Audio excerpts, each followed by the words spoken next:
병원 로비 의자에 앉아 퇴원 서류를 받아든 그날을 저는 아직도 잊지 못합니다. 넘어져서 손목이 부러져 3주 입원했다 나오는 날이었죠. 저는 택시를 타려고 했는데 아들 녀석이 직접 차를 몰고 나타났습니다. 평소 같으면 고마워했을 텐데 아들 얼굴엔 뭔가 다른 게 있었습니다. 반가움도 걱정도 아니고 마치 계산기를 두드린 사람 같았죠. 차에 타자마자 아들은 제게 물었습니다. 엄마, 혼자 사시기 힘드시죠? 그 말이 왜 나오는지 저는 알 수 없었습니다. 저는 올해 68입니다. 남편은 5년 전에 췌장암으로 세상을 떠났고 저는 부산 동래구 작은 아파트에서 혼자 살고 있었습니다. 젊었을 때 간호조무사로 35년을 일했어요. 밤낮 교대 근무에 허리 디스크까지 생겼지만 그래도 성실하게 모았습니다. 남편 퇴직금이랑 합쳐서 아파트 한 채, 예금 조금, 그리고 매달 국민연금 70만 원. 화려하진 않아도 제가 혼자 살기엔 충분했어요. 아침에 일어나면 베란다에 나가 화분에 물을 주고 점심엔 동네 친구들과 국밥집에서 밥을 먹었습니다. 저녁엔 남편 사진 앞에 앉아 하루를 이야기했죠. 외롭지 않냐고요? 외로웠습니다. 하지만 편안했어요. 그런데 제가 넘어져서 입원하고 나서부터 아들의 전화가 부쩍 잦아졌습니다. 처음엔 걱정하는 줄 알았죠. 하지만 전화 내용이 점점 이상해졌습니다. 병원비가 얼마냐, 퇴원하면 어떻게 할 거냐, 혼자 사시기 힘들지 않냐, 그런 말들이 반복됐어요. 마치 제가 무능력자라도 된 것처럼 몰아가는 느낌이었습니다. 아들은 서울에서 회사를 다닙니다. 결혼한 지 3년 됐고 며느리는 백화점 화장품 매장에서 일한다고 했죠. 명절 때나 보던 사이였는데 제가 입원하고 나서 며느리도 전화를 걸어왔습니다. 어머님, 혼자 계시면 위험해요. 저희랑 같이 살아요. 처음엔 고마운 말인 줄 알았습니다. 자식이 늙은 부모를 걱정하는 게 당연한 거 아니겠어요. 하지만 며느리 목소리엔 뭔가 다른 게 섞여 있었습니다. 걱정이 아니라 계산 같은 거였죠. 저는 그때 느꼈습니다. 이 전화가 제 안부를 묻는 게 아니라 제 재산을 확인하는 거라는 거요. 퇴원하고 며칠 뒤 아들 내외가 부산까지 내려왔습니다. 제 집 초인종이 울렸을 때 저는 반가운 마음 반, 불안한 마음 반이었어요. 문을 열자 며느리가 환하게 웃으며 들어왔습니다. 어머님, 손목은 좀 괜찮으세요? 며느리는 제 냉장고를 열어보더니 혀를 찼어요. 제가 어제 담근 반찬들이 가지런히 놓여 있었는데 며느리는 그걸 하나하나 꺼내며 냄새를 맡았습니다. 그리고는 쓰레기 봉투에 털어넣기 시작했죠. 저는 말했습니다. 며느리야, 그거 어제 만든 건데. 하지만 며느리는 제 말을 자르고 말했습니다. 어머님, 이렇게 드시면 안 돼요. 다 상했어요. 제가 새벽에 일어나 무 썰고 배추 다듬어서 만든 것들이었습니다. 손목은 아팠지만 그래도 제 손으로 만든 음식이 먹고 싶어서 한 거였는데 며느리 눈엔 그저 쓰레기였나 봅니다. 저는 그 모습을 보며 가슴이 먹먹해졌어요. 아들은 거실 소파에 앉아 집안을 둘러보더니 물었습니다. 엄마, 이 집 평수가 얼마예요? 갑자기 왜 집 평수를 묻나 싶었지만 저는 대답했습니다. 25평인데. 아들은 고개를 끄덕이며 며느리를 쳐다봤습니다. 그 눈빛에 뭔가가 오가는 게 보였어요. 마치 신호 같은 거였죠. 며느리가 제 옆에 앉으며 말했습니다. 어머님, 이 집 혼자 관리하시기 힘드시죠? 저는 고개를 저었습니다. 아니야. 나 혼자도 잘 살아. 하지만 며느리는 제 말을 듣지 않았습니다. 며느리는 계속 말을 이어갔어요. 저희가 어머님 모실게요. 서울로 올라오세요. 그 말이 고마운 말인지 아니면 무서운 말인지 저는 그때 판단할 수 없었습니다. 다만 제 가슴 속에 작은 경보가 울리고 있었죠. 하지만 저는 그 경보를 무시했습니다. 자식이 부모를 모시겠다는데 거절할 이유가 있겠습니까? 서울로 올라간 지 일주일 만에 저는 제가 손님이 아니라 짐이라는 걸 깨달았습니다. 아들 부부가 사는 집은 경기도 신도시 빌라 투룸이었어요. 작은 방 하나를 제게 내줬는데 창문도 작고 햇빛도 안 들어왔죠. 방 안에는 며느리의 계절 옷들이 옷장을 가득 채우고 있었고 책상 위엔 화장품 박스가 산더미처럼 쌓여 있었습니다. 저는 캐리어를 구석에 세워두고 조심스럽게 앉았습니다. 제 공간이 아니라는 느낌이 들었어요. 마치 남의 집 창고에 얹혀 사는 기분이었죠. 하지만 저는 참았습니다.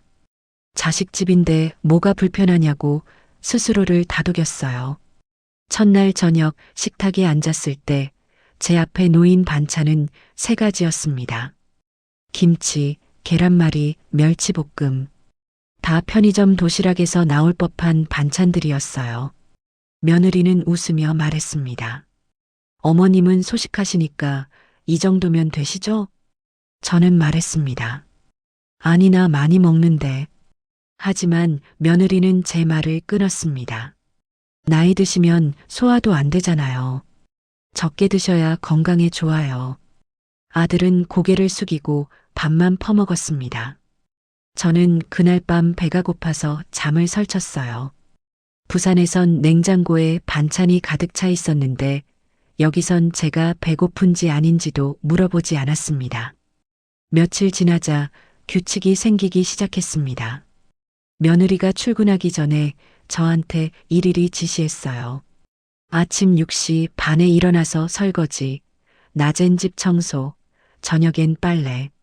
저는 35년 동안 병원에서 일하며 청소하고 정리하는데 익숙했지만 며느리의 기준은 달랐습니다. 걸레질 하려고 무릎 꿇으면 관절이 시렸고 빨래 널다 보면 허리가 끊어질 것 같았습니다. 손목은 아직 완전히 낫지 않아서 무거운 것을 들 때마다 욱신거렸죠. 하지만 저는 참았습니다. 식구인데 당연히 해야지 하고 생각했어요. 그런데 며느리는 제가 하는 일마다 트집을 잡았습니다. 어느 날 며느리가 퇴근해서 들어오더니 화장실을 보고 혀를 찼어요. 어머님, 걸레질이 이게 뭐예요? 구석구석 안 닦으셨네. 저는 화장실을 3번이나 닦았습니다. 무릎이 아파서 쉬엄쉬엄 닦았지만 최선을 다했어요. 하지만 며느리 눈엔 부족했나 봅니다. 며느리는 현관 신발장을 열어보고 또 혀를 찼습니다. 신발도 가지런히 안 놓으셨네. 어머님, 이렇게 하시면 안 돼요. 저는 그날 밤 제 방에서 울었습니다. 68평생을 살면서 누군가한테 이렇게 무시당한 적이 없었거든요. 병원에서 일할 땐 환자들이 저를 고마워했고 남편은 저를 존중해줬습니다. 하지만 여기선 제가 뭘 해도 부족한 사람이었어요. 그러던 어느 날 며느리가 통장을 들고 왔습니다. 며느리는 제 앞에 앉으며 웃었어요. 어머님, 생활비 좀 내주셔야죠. 저는 귀를 의심했습니다. 생활비? 며느리는 당연하다는 듯 고개를 끄덕였습니다. 같이 사시는데 당연하잖아요. 월 80만 원만 주세요. 제 연금이 70만 원인데 80만 원을 내라고요? 그럼 제 용돈은요? 병원비는요? 친구들 만날 때 쓸 교통비는요? 저는 머뭇거렸습니다. 그러자 며느리 얼굴이 굳었어요. 어머님, 저희가 모시는 것도 쉽지 않거든요. 식비, 전기세, 수도세 다 들어가는데. 아들은 옆에서 난처한 표정만 지었습니다. 저를 보지도 않았어요. 저는 결국 통장을 내밀었습니다. 며느리는 제 도장까지 가져가더니 말했습니다. 어머님 돈은 제가 관리해 드릴게요. 필요하신 거 있으면 말씀하세요. 그날부터 제 돈은 제 손을 떠났습니다. 며느리가 매달 제 연금을 인출해 갔고 저한테는 한 푼도 안 줬어요. 필요한 게 있어서 말하면 따졌습니다. 약국에서 파스를 사고 싶다고 하면 집에 있는 걸 쓰라고 했고, 친구를 만나려면 교통비가 필요하다고 하면 왜 만나냐고 물었습니다. 저는 점점 갇히고 있었습니다. 제 돈, 제 자유, 제 선택 모든 게 며느리 손 안에 있었죠. 며느리가 본색을 드러낸 건 제가 서울 온 지 석 달쯤 됐을 때였습니다. 어느 날 오후 며느리가 부동산 중개인을 데리고 집에 들어왔어요. 저는 거실에 앉아 TV를 보고 있었는데 갑자기 낯선 남자가 들어오니 깜짝 놀랐습니다. 며느리는 제게 말했습니다. 어머님, 부산 집 시세 좀 알아보려고요. 저는 가슴이 철렁했습니다. 그 집은 남편이랑 제가 평생 모아서 산 집이에요. 남편이 돌아가신 뒤에도 저는 그 집에서 남편 냄새를 맡으며 살았습니다. 벽에 붙은 남편 사진, 베란다에 남편이 심은 화분, 안방 장롱 속 남편 옷 그게 다 거기 있었죠. 부동산 중개인이 물었습니다. 집이 25평이시죠? 요즘 시세가 괜찮습니다. 며느리가 웃으며 대답했습니다. 네, 팔 생각이에요. 저는 참을 수 없었습니다. 며느리야, 그 집은 못 팔아. 며느리는 저를 보며 눈을 깜빡였습니다. 마치 제가 무슨 말도 안 되는 소리를 하는 것처럼요. 어머님, 그 집 놔두면 관리비만 나가잖아요. 저희 부담이에요. 저는 단호하게 말했습니다. 관리비는 내가 낼게. 며느리가 비웃었습니다. 뭘로요? 어머님 연금은 생활비로 다 나가는데. 며느리 말이 맞았습니다. 제 연금은 며느리가 다 가져갔고 제 손엔 남은 게 없었어요. 하지만 그렇다고 제 집까지 내줄 순 없었습니다. 저는 목소리를 높였습니다. 며느리야, 그 집만은 안 돼. 그건 내 마지막 집이야. 며느리는 부동산 중개인을 돌아보며 웃었습니다. 죄송해요. 어머님이 아직 정리가 안 되셔서 나중에 다시 연락드릴게요. 부동산 중개인이 나간 뒤 며느리는 제 앞에 앉았습니다. 며느리의 얼굴엔 미소가 사라져 있었어요. 어머님, 어차피 돌아가시면 아들한테 상속될 건데 미리 정리하는 게 낫죠. 그 말에 제 손이 떨렸습니다. 돌아가시면? 제가 아직 살아있는데 벌써 제 죽음을 계산하고 있다는 거잖아요. 저는 그날 처음으로 며느리가 무서웠습니다. 며느리의 눈빛엔 제가 사람이 아니라 돈으로 보였거든요. 며칠 뒤 아들이 퇴근해서 들어왔습니다. 아들은 서류 봉투를 들고 제 방으로 왔어요. 엄마, 이거 좀 봐요. 저는 서류를 받아들고 읽었습니다. 부동산 위임장이었어요. 제 이름으로 아들이 집을 팔 수 있게 해달라는 서류였죠. 저는 고개를 저었습니다. 아니, 왜 내가 팔아? 아들은 다정한 목소리로 말했습니다. 엄마 혼자 부산 왔다 갔다 하시기 힘드시잖아요. 제가 대신 처리해 드릴게요. 하지만 아들 눈빛은 차가웠습니다. 저는 서류를 밀어냈어요. 안 돼. 그 집은 못 팔아. 그때 며느리가 방문을 열고 들어왔습니다. 며느리는 제 앞에 앉으며 말했어요. 어머님, 고집 부리지 마세요. 저희가 어머님 모시느라 얼마나 힘든데 집 하나 팔아서 보탬이라도 되면 안 돼요? 저는 며느리를 똑바로 봤습니다. 보탬? 그 돈은 다 어디 쓸 건데? 며느리가 웃었습니다. 당연히 어머님 노후 자금으로 쓰죠. 거짓말이었습니다. 제 연금도 제 손에 안 오는데 집 한 돈이 제게 올 리 없었죠. 저는 그날 밤 잠을 못 잤습니다. 어둠 속에서 천장을 바라보며 생각했어요. 제가 왜 여기 있는 걸까? 제 집으로 돌아가고 싶다고. 그리고 며칠 뒤 제가 낮잠을 자는 사이에 며느리가 제 가방을 뒤졌습니다. 제 도장을 찾으려고 한 거죠. 제가 화들짝 깨어나 방문을 열자 며느리가 제 지갑을 뒤지고 있었어요. 저는 소리쳤습니다. 뭐 하는 거야? 며느리는 놀라지도 않았습니다. 오히려 저를 노려보며 물었어요. 어머님 도장 어디 있어요? 저는 가방을 빼앗으며 말했습니다. 안 줘. 절대 안 줘. 며느리 얼굴이 일그러졌습니다. 그때 아들이 퇴근해서 들어왔고 저는 아들한테 하소연했어요. 얘야, 내 마누라가 내 가방을 뒤졌어. 하지만 아들은 난처한 표정을 지었습니다. 그리고 한참을 망설이더니 말했죠. 엄마 그냥 주세요. 그 순간 제 안에서 뭔가가 끊어졌습니다. 집안 분위기가 싸늘해졌습니다. 며느리는 저한테 말도 안 걸고 밥도 따로 차려줬어요. 아침엔 식탁에 며느리 아들 것만 놓고 제 앞엔 빈 그릇만 놔뒀습니다. 냉장고에서 알아서 꺼내 먹으라는 뜻이었죠. 아들은 중간에서 눈치만 보고요. 저는 점점 투명 인간이 되어갔습니다. 거실에 앉아 있으면 며느리는 제 옆으로 지나가면서 일부러 헛기침을 했어요. 빨리 방으로 들어가라는 신호였죠. 저는 제 방으로 들어가 문을 닫았습니다. 그리고 조용히 울었어요. 그러던 어느 날 며느리가 팜플렛을 제 앞에 내밀었습니다. 요양원 안내 팜플렛이었어요. 표지엔 웃고 있는 노인들 사진이 있었지만 저는 그게 지옥의 입구처럼 보였습니다. 어머님, 여기 좋은 곳 있어요. 며느리는 팜플렛을 펼치며 설명했습니다.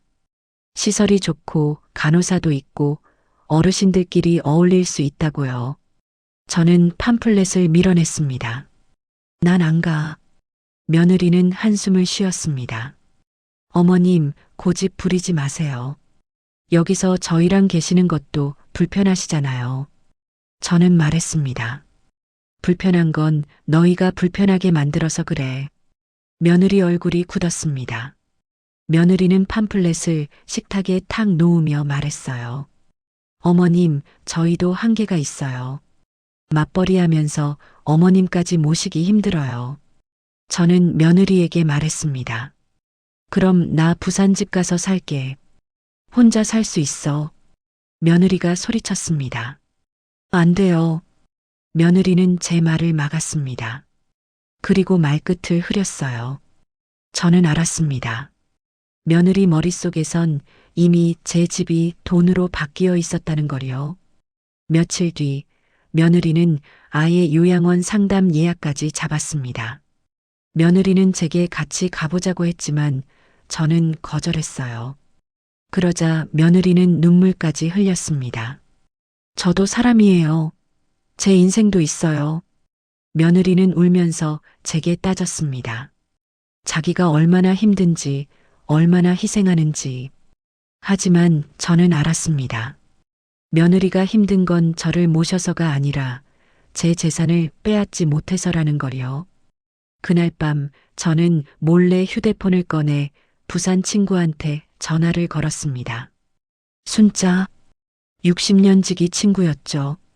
전화가 연결되자 저는 참았던 눈물이 터져 나왔습니다. 순자야, 나야. 순자는 제 목소리만 듣고도 알았습니다. 언니, 왜 이렇게 목소리가 안 좋아? 무슨 일 있어?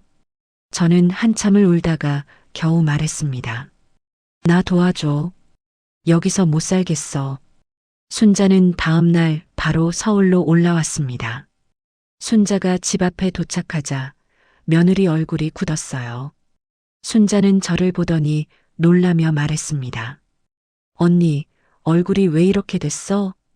저는 순자를 보자 눈물이 쏟아졌습니다. 순자는 제 손을 꽉 잡았어요. 순자의 손이 따뜻했습니다. 며느리는 우리를 보며 불편한 표정을 지었지만 순자는 신경 쓰지 않았어요. 순자는 제 방으로 들어가 문을 닫고 조용히 물었습니다. 언니, 여기서 뭐 먹고 살아? 저는 그동안의 일을 모두 털어놨습니다. 연금을 빼앗긴 것, 집을 팔려고 하는 것, 요양원에 보내려고 하는 것. 순자는 제 이야기를 듣고 분노했습니다. 언니, 그건 학대야. 노인 학대라고. 저는 고개를 저었습니다. 아니야. 자식인데. 순자는 단호하게 말했습니다. 자식이라고 다 좋은 게 아니야. 언니, 부산 가자. 언니 집으로. 저는 망설였습니다. 제 집으로 돌아가고 싶었지만 아들을 버리는 것 같아서 마음이 아팠어요. 순자는 제 손을 더 꽉 잡으며 말했습니다. 언니, 집 명의가 누구야? 아직 내 이름이야. 그럼 됐어. 당장 내려가자. 내가 도와줄게. 순자 말을 듣는 순간 제 마음이 결정됐습니다. 저는 여기서 나가야 한다고. 이대로 있다간 제 집도, 제 돈도, 제 존엄도 다 잃을 거라고. 그날 밤 저는 결심했습니다. 도망칠 거라고. 새벽 5시 모두가 잠든 시간에 저는 조용히 짐을 쌌습니다. 손목은 아직 완전히 낫지 않았지만 캐리어 하나는 끌 수 있었어요. 제 옷가지와 남편 사진, 그리고 통장. 그게 제가 가져갈 전부였습니다. 순자가 집 앞에서 기다리고 있었어요. 저는 현관문 손잡이를 잡았습니다. 문을 열면 끝입니다. 이 집을 나가면 아들과의 관계도 끝날지 모르죠. 하지만 저는 문을 열었습니다. 그런데 그때 아들 방에서 불이 켜졌어요. 아들이 나왔습니다. 며느리도 뒤따라 나왔죠. 아들은 제 캐리어를 보며 물었습니다. 엄마, 어디가? 저는 담담하게 말했습니다. 나 부산 간다. 내 집으로. 며느리가 비웃었습니다. 부산은 무슨? 어머님 혼자 가시면 어떡해요? 저는 며느리를 똑바로 보며 말했습니다. 내일은 내가 알아서 해. 제가 캐리어를 끌고 나가려는데 아들이 제 팔을 잡았습니다. 아들의 손에 힘이 들어갔어요. 저는 아들의 손을 뿌리쳤습니다. 손 놔. 나가야 해. 며느리가 소리쳤습니다. 어머님, 그렇게 나가시면 저희 욕먹어요. 저는 며느리에게 말했습니다. 욕은 내가 먹어야지. 시어머니 재산 빼앗으려고 한 거 다 알아. 며느리 얼굴이 하얗게 질렸습니다. 저는 그동안 참았던 말들을 쏟아냈어요. 제 연금 빼앗은 것, 집 팔려고 한 것, 요양원 보내려고 한 것. 며느리는 할 말을 잃었습니다. 순자가 안으로 들어왔습니다. 순자는 며느리를 노려보며 말했어요. 야, 너희들. 늙은이 재산 빼앗으려고 한 거 다 알아. 지금 당장 통장이랑 도장 내놔. 며느리는 버티려 했지만 순자 기세에 눌렸는지 결국 가방에서 제 통장을 꺼내줬습니다. 저는 그 통장을 받아들고 집을 나섰어요. 뒤돌아보니 아들이 고개를 떨구고 있었습니다. 저는 말했습니다. 얘야, 엄마 실망했다. 아들은 작은 목소리로 말했죠. 엄마 미안해요. 하지만 그 미안하다는 말이 진심인지 확인할 겨를도 없이 저는 그 집을 떠났습니다. 엘리베이터를 타고 내려가는 동안 저는 가슴이 두근거렸어요. 무섭기도 했고 설레기도 했습니다. 제가 제 인생을 되찾는 순간이었거든요. 부산으로 내려오는 KTX 안에서 저는 창밖을 보며 울었습니다. 순자가 제 어깨를 두드렸어요. 순자의 손길이 따뜻했습니다. 언니, 이제 괜찮아. 다 끝났어. 저는 고개를 끄덕였습니다. 하지만 가슴 한구석은 여전히 아팠어요. 제 아들이 이런 사람이 아니었는데 어쩌다 이렇게 됐을까?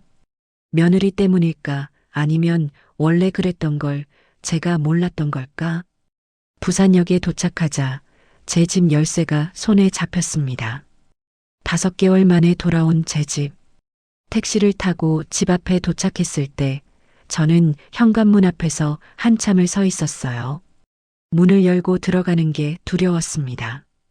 집이 망가져 있으면 어쩌나, 도둑이 들었으면 어쩌나. 하지만 문을 열고 들어가는 순간 모든 게 제자리에 있었습니다. 먼지가 쌓였지만 남편 사진도, 화분도 식탁도 그대로였어요. 저는 남편 사진 앞에 앉아 한참을 울었습니다. 여보, 내가 왔어. 미안해, 늦었지? 저는 남편 사진을 꼭 안았습니다. 그리고 다짐했어요. 이제 다시는 제 것을 남한테 빼앗기지 않겠다고. 며칠 뒤 저는 법무사 사무실로 갔습니다. 제 재산을 지키기 위해서였죠. 법무사 선생님은 제 이야기를 듣고 고개를 끄덕였습니다. 그리고 몇 가지 방법을 알려줬어요. 유언공증, 명예 신탁 금지 등기, 그리고 재산 목록 작성.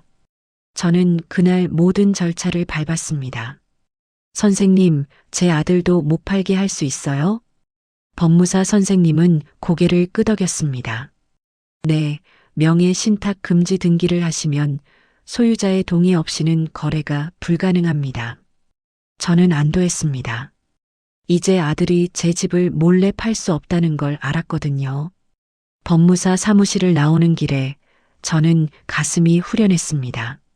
제 재산은 제가 지키기로 했어요. 부산에서의 생활이 다시 시작됐습니다. 순자는 매일 아침 제 집에 들러 안부를 확인했어요. 동네 친구들도 소식을 듣고 하나둘 찾아왔습니다. 저는 친구들과 함께 국밥집에서 밥을 먹고 동네 노인정에도 나가기 시작했어요. 노인정에선 할머니, 할아버지들이 화투를 치고 운동도 하고 점심도 같이 먹었습니다. 저는 그곳에서 처음으로 웃을 수 있었어요. 서울에선 웃음이 나오지 않았거든요. 어느 날 노인정 복지사가 제게 말했습니다. 어르신, 기초연금 신청하셨어요? 저는 고개를 저었습니다. 기초연금이 뭔데요? 복지사는 설명해 줬어요. 65세 이상 어르신 중 소득이 낮으면 받을 수 있는 연금이라고요. 저는 국민연금만 알고 있었지 기초연금이 있는 줄 몰랐습니다. 복지사의 도움으로 신청서를 작성했고 며칠 뒤 승인됐다는 연락이 왔어요. 매달 30만 원이 더 생겼습니다.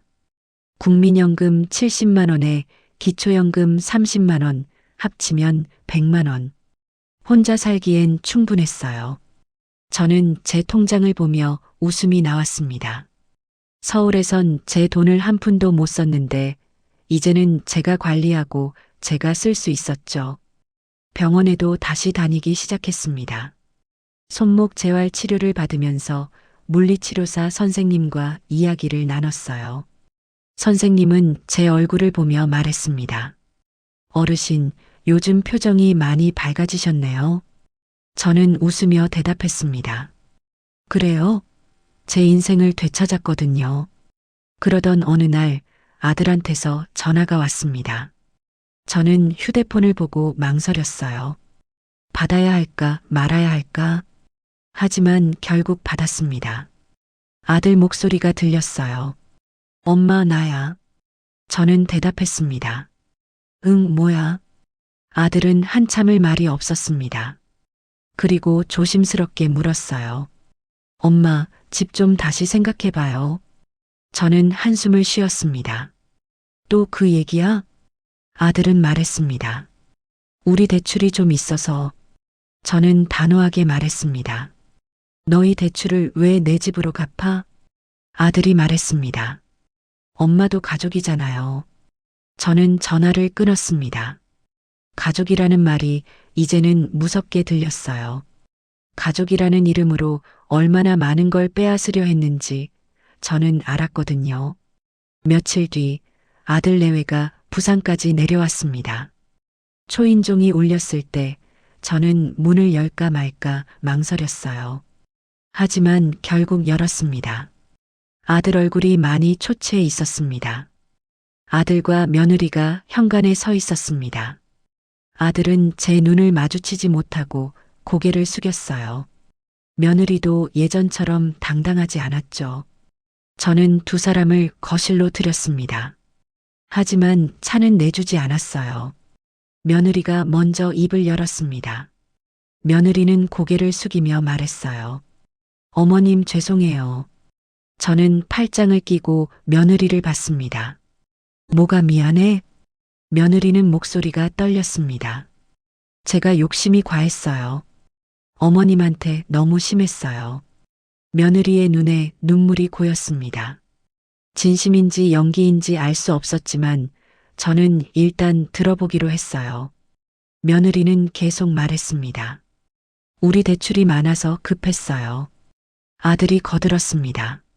엄마, 저희가 잘못했어요. 다시 기회 주세요. 저는 두 사람을 번갈아 보며 말했습니다. 기회를 뭘 줘? 너희는 나한테 기회를 줬어?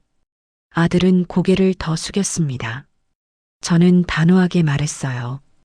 얘야, 엄마는 혼자 잘 살 수 있어. 너희는 너희 인생 살아. 내 재산은 생각하지 마. 아들이 눈물을 흘렸습니다. 그 눈물이 진짜인지 저는 알 수 없었습니다. 하지만 저는 더 이상 속지 않기로 했어요. 아들 내외는 그날 빈손으로 돌아갔습니다. 그 후로 저는 제 인생을 살기 시작했습니다. 매일 아침 일어나면 베란다로 나가 화분에 물을 줬어요. 남편이 심었던 장미가 다시 피기 시작했습니다. 점심엔 친구들과 밥을 먹고 저녁엔 TV를 보다가 일찍 잤죠. 순자는 여전히 매일 들렀습니다. 순자는 제 냉장고를 채워주고 반찬도 해왔어요. 저는 순자한테 말했습니다. 순자야, 내가 없었으면 나 어쩔 뻔했어. 순자는 웃으며 대답했습니다. 무슨 소리야? 우리 60년 친구인데. 진짜 가족은 피가 아니라 마음으로 이어진다는 걸 저는 그제야 깨달았습니다. 순자가 제 곁에 있어서 저는 외롭지 않았어요. 동사무소에서도 좋은 소식이 왔습니다. 독거노인 돌봄 서비스를 신청할 수 있다고요. 일주일에 2번 요양보호사가 와서 청소도 도와주고 말벗도 되어준다고 했습니다. 저는 신청했어요. 요양보호사 김 선생님은 착한 분이었습니다. 김 선생님은 제 집을 청소하면서 이야기를 나눴어요. 어르신, 혼자 사시는데 잘 지내시네요. 저는 웃으며 대답했습니다. 혼자 사는 게 편해요. 눈치 볼 일도 없고. 김 선생님은 제 말을 이해하는 듯 고개를 끄덕였습니다. 김 선생님도 비슷한 이야기를 많이 들었다고 했어요. 자식한테 재산 빼앗기고 요양원에 버려지는 어르신들이 많다고요. 저는 운이 좋았습니다. 제가 도망쳐 나왔으니까요. 하지만 도망치지 못한 어르신들도 많다고 했습니다. 그 이야기를 듣고 저는 가슴이 아팠어요. 어느 날 아들한테서 문자가 왔습니다. 엄마, 저희 이혼했어요. 저는 문자를 보고 가슴이 철렁했습니다. 아들이 이혼을 했다니. 저는 바로 전화를 걸었어요. 아들이 받았습니다. 얘야, 무슨 일이야? 아들은 힘없는 목소리로 대답했습니다. 엄마가 떠나고 나서 마누라랑 계속 싸웠어요. 결국 갈라섰어요. 저는 한참을 말이 없었습니다. 그리고 조심스럽게 물었어요. 그래서 아들이 말했습니다. 엄마, 제가 다시 부산으로 내려가도 될까요? 저는 숨을 깊이 들이쉬었습니다. 제 아들이 힘들다는데 엄마로서 당연히 안아줘야 하는 거 아닐까요? 하지만 저는 이미 한 번 당했습니다. 저는 단호하게 말했습니다. 얘야, 너는 내 인생 내가 책임져야 해. 아들은 전화 너머에서 한참을 말이 없었습니다. 그리고 작은 목소리로 물었어요. 엄마 정말 안 돼요? 저는 가슴이 아팠습니다. 하지만 저는 알았어요. 제가 다시 아들을 받아들이면 똑같은 일이 반복될 거라는 걸. 저는 말했습니다. 내가 알아서 해. 넌 이제 다 큰 어른이잖아. 전화를 끊고 나서 저는 한참을 울었습니다. 자식을 거절한다는 게 이렇게 아픈 일인지 몰랐어요. 하지만 저는 제 선택이 옳다는 걸 알았습니다. 순자가 제 집에 왔을 때 저는 순자한테 이야기했어요. 순자는 제 손을 잡으며 말했습니다. 언닌 잘했어. 자식이라고 다 받아주면 안 돼. 저는 순자 덕분에 마음을 다잡을 수 있었습니다. 그리고 저는 제 집을 다시 꾸미기 시작했어요. 벽지를 새로 바르고 낡은 가구도 바꿨습니다. 베란다엔 화분을 더 들였어요. 남편 사진 앞에서 저는 매일 이야기를 나눴습니다. 여보, 우리 집 이쁘지? 내가 다시 가꿨어. 남편은 대답이 없었지만 저는 남편이 웃고 있다는 걸 알았습니다. 저는 이제 행복했어요. 누구 눈치를 보지 않고 제가 하고 싶은 대로 살 수 있었거든요. 동네 노인정에서 만난 할머니들과 저는 가까워졌습니다. 할머니들도 저와 비슷한 이야기를 가지고 있었어요. 자식한테 재산 빼앗길 뻔한 이야기, 요양원에 보내질 뻔한 이야기. 저희는 서로의 이야기를 들으며 위로받았습니다. 어느 날 할머니 한 분이 제게 물었습니다. 박 선생, 자식한테 섭섭하지 않아? 저는 솔직하게 대답했습니다. 섭섭하죠. 그래도 제 인생이 더 중요해요. 할머니들은 제 말에 고개를 끄덕였습니다. 다들 비슷한 고민이 있었던 거죠. 제 통장엔 매달 100만 원이 꼬박꼬박 들어왔습니다. 관리비 내고 병원비 내고 용돈 쓰고 나면 조금 남았어요. 그 돈을 모아서 가끔 여행도 갔습니다. 순자랑 둘이서 경주도 다녀오고 제주도도 갔어요. 평생 남편이랑 자식들 뒷바라지만 하다가 처음으로 제 인생을 즐기는 기분이었습니다. 제주도에서 바다를 보며 저는 생각했어요. 제가 이렇게 행복해도 되나 싶었죠. 가끔 생각합니다. 만약 그날 서울에서 도망 안 나왔다면 어땠을까? 며느리 말대로 요양원에 갔다면? 제 집을 빼앗겼다면? 아마 저는 지금쯤 후회하며 살고 있을 겁니다. 오늘도 저는 베란다에 나가 화분에 물을 줍니다.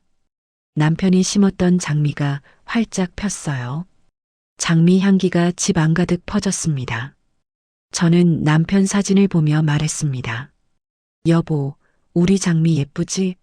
올해도 잘 피었어. 남편은 대답이 없지만 저는 알아요. 남편도 저처럼 웃고 있을 거라는 걸. 혹시 지금 누군가의 효도라는 말이 당신을 숨막히게 한다면 그건 당신이 나쁜 부모여서가 아니라 그들이 선을 넘었기 때문일지도 모릅니다. 저는 그 선을 넘어온 사람들과 그날로 거리를 뒀습니다. 저는 올해 68입니다. 남은 인생이 얼마나 될지 모르지만 적어도 지금 이 순간은 행복합니다. 제 집에서 제 친구들과 제가 원하는 대로 사는 이 순간이요. 매일 아침 창문으로 햇살이 들어올 때 저는 이렇게 생각합니다. 오늘도 내가 선택한 하루다. 그 생각만으로도 저는 충분히 행복합니다. 오늘도 제 이야기 들어주셔서 감사합니다. 여러분도 당신의 노후를 당신 손으로 지키세요. 자식은 자식 인생이 있고 우리는 우리 인생이 있습니다. 그걸 잊지 마세요. 아무도 당신의 존엄을 빼앗을 권리는 없습니다. 가족이라는 이름으로도 효도라는 이름으로도요. 당신의 재산은 당신 것이고 당신의 인생은 당신 것입니다. 끝까지 지키세요. 여러분, 오늘 이야기가 도움이 되셨다면 구독과 좋아요, 알림 설정 꼭 부탁드립니다. 구독 버튼을 눌러주시면 비슷한 이야기들을 계속 들으실 수 있고 좋아요는 저에게 큰 힘이 됩니다. 그리고 알림 설정까지 해주시면 새로운 영상이 올라올 때마다 가장 먼저 소식을 받아보실 수 있습니다. 다음에도 더 좋은 이야기로 찾아뵙겠습니다. 여러분 모두 건강하시고 행복한 노후 보내세요. 감사합니다.